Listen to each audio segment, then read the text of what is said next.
लेकिन ये सरकार नौकरी देने की बात नहीं कर रही है, बल्कि राम मंदिर, गाय, गोबर, बकरी, सुअर, इसके नाम पे राजनीति कर रही है। बंद कराने आए थे तवायफों के कोठे, बंद कराने आए थे तवायफों के कोठे, सिक्के की खनक देखकर खुद ही मुजरा कर बैठे। ये लोग 2014 से पहले कह रहे थे कि हर साल 2 करोड़ युवाओं को रोजगार देंगे, लेकिन ये सरकार 2 करोड़ युवाओं को रोजगार नहीं देके बल्कि हर साल 2 करोड़ युवाओं को रोजगार छीन लेने का काम की है।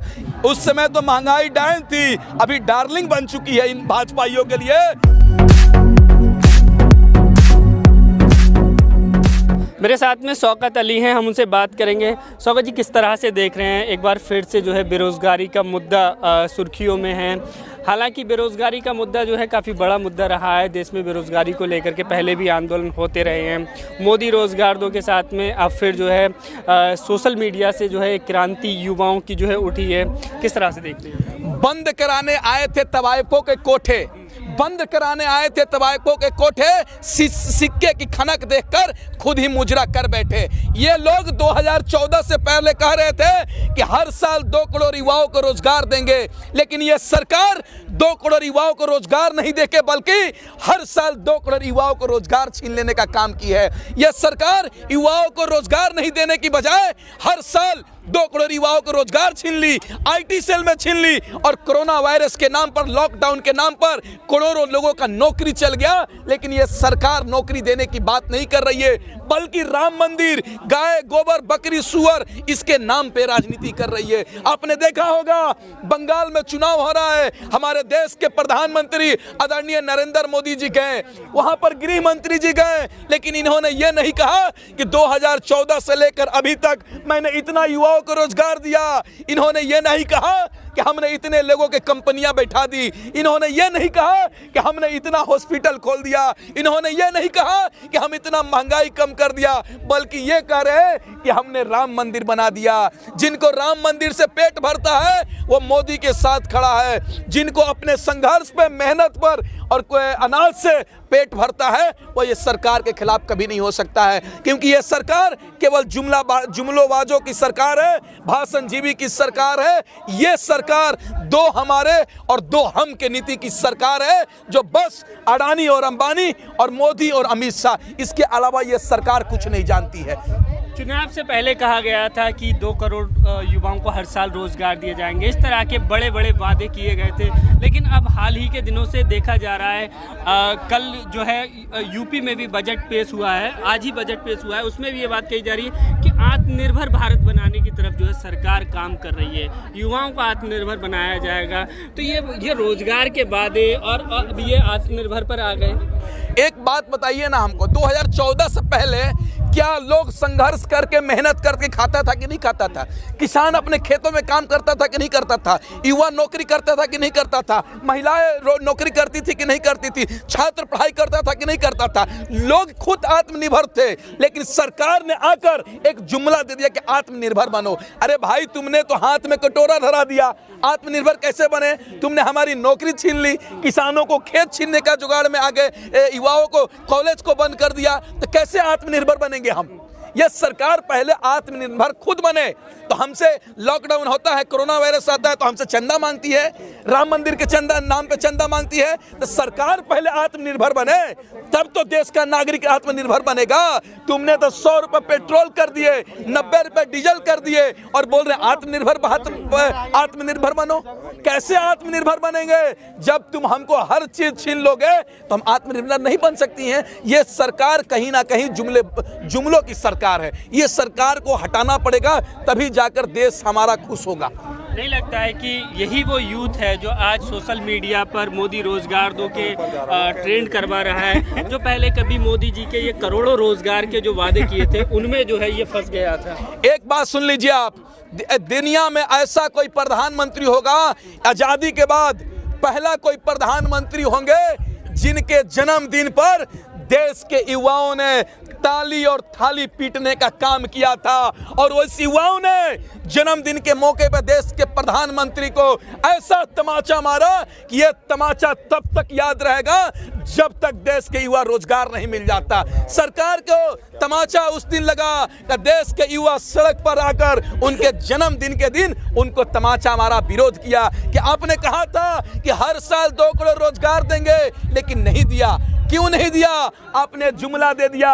और दूसरे भी बड़ी दुर्भाग्य इस बात की है कि जो भी सरकारी कंपनियां थी, छोटे छोटे उद्योग थे, उन्होंने भी नोटबंदी करके जीएसटी लाकर मोदी ने उसको भी बंद करने का काम किया। इसलिए देश में युवा ही बेरोजगार नहीं, 40 वर्ष के भी ऐसे लोग हैं जो बेरोजगारी के मार झेल रहे हैं, जिनका छोटा छोटा कंपनी था, छोटा छोटा उद्योग था, वो भी नोटबंदी के नाम पे, जीएसटी के नाम पर, लॉकडाउन के नाम पर आज देश, उनका कंपनी, उनका नौकरी, उनका रोजगार बर्बाद हो चुका है। लेकिन सरकार उनके बारे में नहीं सोच रही है, यह सोच रही है कि पूरे दुनिया में भाजपा को कैसे छाया जाए, पूरे हिंदुस्तान में सत्ता हमको कैसा मिले। आपने कल देखा होगा भाजपा के दफ्तर में, ऑफिस में देश का प्रधानमंत्री, गृह मंत्री और जेपी नड्डा वहां पर मीटिंग कर रहे हैं कि कैसे भाजपा को जिताया जाए, कैसे आगे बढ़ाया जाए। लेकिन देश की जो असल समस्या है, असल मुद्दा है, उस पर कोई बात करने को तैयार नहीं है। जो सरकार युवाओं की रोजगार की बात नहीं करेगा, किसानों की आय दोगुनी की बात नहीं करेगा, महिलाओं की सुरक्षा की बात नहीं करेगा, महंगाई कम करने की बात नहीं करेगा, वो सरकार हमारे देश पे राज नहीं करेगा। ऐसी सरकार को उखाड़ फेंकने की जरूरत है। लेकिन क्या आपको नहीं लगता है कि युवाओं को सोशल मीडिया से हटकर अब रोड पर आना चाहिए, अपने रोजगार के मुद्दे पर एक मुखर आवाज बनना चाहिए, जैसे कि किसानों का आंदोलन चल रहा है पिछले लंबे समय से? आप थोड़ा सा इंतजार कीजिए। हुआ क्या है कि ये जो मेन स्ट्रीम मीडिया है, गोदी मीडिया है, जो सरकार के द्वारा खरीदी गई है, वो मीडिया क्या दिखा रही है कि रोजगार मिल रहा है। तो युवा को लग रहा है कि केवल हमको रोजगार नहीं मिला है, सबको मिल गया है। जो भ्रम फैलाया जा रहा है मीडिया में, भांति भांति तरह तरह से उसको बनाया जा रहा है, इससे लोग भ्रम में हैं। हमको लग रहा है कि केवल हम ही एमए करके रोड पे हूँ, लेकिन और लोगों को नौकरी मिल गया। लेकिन जब जब सबको रोजगार नहीं मिलेगा तो खुद रोड पर ऑटोमेटिक लोग आ जाएंगे। और आपने देखा होगा कि जन्मदिन को ले तो मोदी जी को ताली और थाली पीट का अल्टीमेटम दे दिया कि आप 1 साल में रोजगार दो, नहीं तो पूरे देश के युवा रोजगार रोड पे आ जाएंगे, रोड पे कहेंगे रोजगार दो, रोजगार दो। ये सरकार को चलना मुश्किल हो जाएगा। आप थोड़ा सा इंतजार कीजिए, लोग करोड़ों की संख्या में लोग रोड पर आएंगे। इससे पहले सीजीओ कॉम्प्लेक्स के बाहर देखा होगा आपने, एसएससी स्कैम के खिलाफ आंदोलन चला, रेलवे हैशटैग चला कि 2016 से तुमने फॉर्म भर दिया रेलवे का, लेकिन अभी तक ग्रुप डी का एग्जाम नहीं हुआ। क्यों?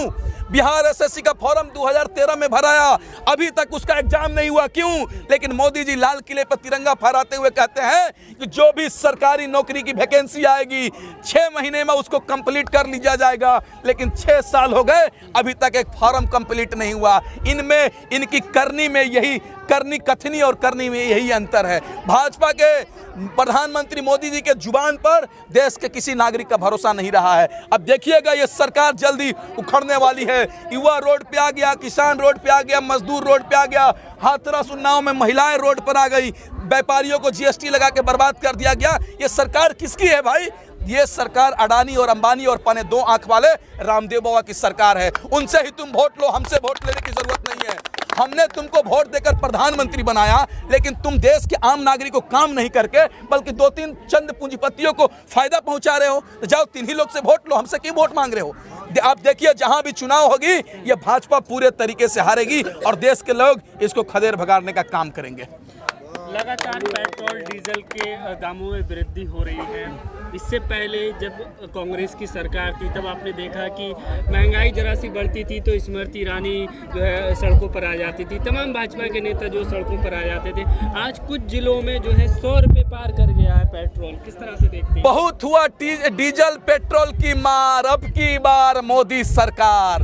बहुत हुआ महंगाई, डीजल और पेट्रोल की मार, अब की बार मोदी सरकार। ये नारा देने वाले सरकार आज 100 रुपये पेट्रोल बेच रही है, 90 रुपये डीजल बेच रही है। शर्माना चाहिए मोदी जी। आपने कहा था कि हम डीजल पेट्रोल का दाम कम करेंगे, गैस का दाम कम करेंगे, लेकिन आपने बढ़ा दिया।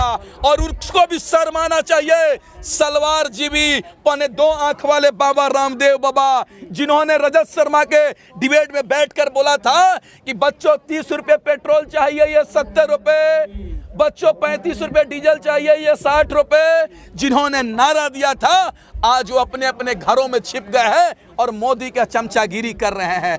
यही लोग हैं जो 2014 से पहले कहते थे अच्छे दिन आएगा। अच्छे दिन ये आ गया कि 800 रुपए सिलेंडर बिक रहे हैं। हमको मोदी जी अच्छे दिन नहीं चाहिए, जो हमारे पुराने दिन थे वही लौटा दो, वही हमारे लिए अच्छे दिन है। ये अच्छे दिन तुम्हारे लिए हो सकता है क्योंकि तुम 100 रुपए पेट्रोल बेच रहे हो, 90 रुपए डीजल बेच रहे हो, 80 रुपए 800 रुपए टंकी बेच रहे हो गैस का, और 150 रुपए किलो सरसों का तेल बेच रहे हो। ये तुम्हारे लिए अच्छे दिन हो सकता है, हमारे लिए बुरे दिन होगा। ऐसा अच्छे दिन हमको नहीं चाहिए मोदी जी, हमको पुराने दिन ही वापस लौटा दो। विश्व गुरु बनाने की तरफ हमारा देश अग्रसर है, लगातार मोदी जी काम कर रहे हैं, तो थोड़ी सी महंगाई नहीं झेल सकती देश की जनता? विश्व गुरु देश कैसे बनेगा मेरे भाई, कैसे बनेगा? किसान सड़क पर है, युवा सड़क पर है, महिलाएं सड़क पर है, देश का व्यापारी सड़क पर है, तो विश्व गुरु कैसे बनेगा? इस देश ऐसे विश्व गुरु बनता है क्या? देश की आधी आबादी को भूखे मार दो, गरीबों को प्लेट से खाना छीन लो और विश्व गुरु बन जाएगा?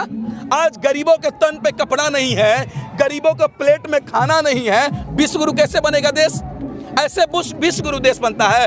विश्व गुरु बनने के लिए देश के हर आम नागरिक को, यह सरकार को खुश करना पड़ेगा, आम नागरिक को खुश करना पड़ेगा, युवाओं को रोजगार देना पड़ेगा, किसानों की आय दोगुनी करनी पड़ेगी, तब जाकर देश हमारा विश्व गुरु बन सकता है। ऐसे विश्व गुरु नहीं बनता है। भाजपा के प्रवक्ता और कुछ पत्रकार सुमित अवस्थी जैसे समझा रहे हैं कि अगर टैक्स बढ़ रहा है तो पैसा सरकार कहीं बाहर थोड़ी ना लेके जाएगी, देश के इंफ्रास्ट्रक्चर में लग रहा है, देश की तरक्की में लगाया जा रहा है वो पैसा। जब 2014 से पहले महंगाई होता था तो भाजपा के लोग, स्मृति ईरानी, हेमा मालिनी, नितिन गडकरी, तमाम नेता सब रोड पर आके बोलते थे महंगाई डायन है, महंगाई डायन है। लेकिन आज महंगाई भाजपा के लिए डार्लिंग बन चुकी है। बोलते हैं महंगाई बढ़ जाने दो, क्या दिक्कत है, ये तो देश हित के लिए तो है। तो क्या 2014 से पहले जब देश में महंगाई थी तो उस समय देश हित के लिए खर्च नहीं होता था क्या? उस समय होता था कि नहीं? उस समय तो महंगाई डायन थी, अभी डार्लिंग बन चुकी है इन भाजपाइयों के लिए। मोदी जी आप बताइए ना, ये गरीबों से रोटी छीनने का काम किया जा रहा है, गरीबों के तन से कपड़ा छीनने का काम किया जा रहा है, गरीबों का, युवाओं को नौकरी छीनने का काम किया जा रहा है, और ये देश हित की बात कर रहे हैं। ये लोग देश हित की बात करते हैं, अपने आप को देशभक्त बनते हैं। अरे देशभक्त चैनल तो वो भी था जब देश का जवान हमारा शहीद होता है तो जश्न मनाता है, वो भी अपने आप को देशभक्त बनता था। ये लोग देशद्रोही हैं, युवा विरोधी हैं, महिला विरोधी हैं, छात्र विरोधी हैं, किसान विरोधी हैं। इन लोगों को देश में रहने की जरूरत नहीं है, इनको उखाड़ फेंकने की जरूरत है।